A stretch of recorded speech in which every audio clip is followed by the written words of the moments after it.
to celebrate his daughter's birthday. Dad gave her a dollhouse, but when she came home from school that day, Ellie noticed something was off about the dollhouse. A doll's head had mysteriously appeared inside, and the Edsons, who had been lying down in the bedroom, were now sitting up. They seemed worried about something. Even Pete, who was playing guitar, looked frightened. Curled up on the sofa, even the toy dog stared intently at the living room, following the toy dog's gaze.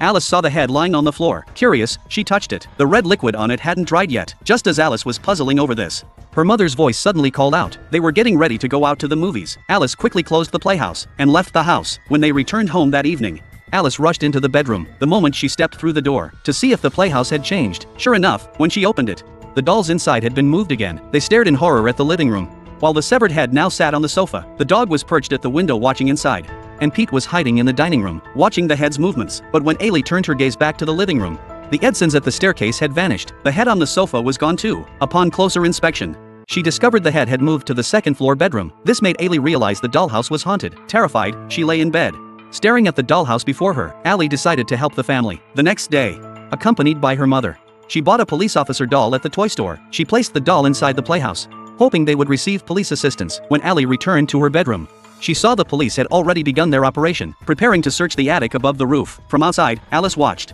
hoping the officer would find the head. Perhaps sensing his daughter's unease, her father entered the room, but Alice kept her discovery to herself. After her father left, a terrifying event unfolded. The officer fell from the attic, his head gone. Seeing the doll family's terrified expressions, Ailey began searching for the head. Finally, in the mirror of the second-floor bathroom, she discovered it. Stay away from the Smiths. Stay away from me too. Ailey quickly burrowed under the covers. By now, she had an idea. So she returned to the toy store to buy a doll priest. But the owner told her they didn't have any. Such dolls might only be found in churches. What do you need them? I need something spiritual. After hearing Alice's request, the shopkeeper recommended an Indian chief doll. Its spiritual power surpassed that of a priest. Alice bought the chief doll. She believed he could defeat the skull. After placing the doll, she went downstairs to watch a movie with her parents. Yet her heart remained heavy with worry for the Edsons. Once her parents fell asleep, Alice hurried to the bedroom. The chief had already begun searching, but the skull was no longer in the mirror. Alice joined the hunt. Soon, the chief reached the bedroom. Suddenly, the flashlight flickered. In the blink of an eye, the chief's upper body stretched out the window. Had the head left the house?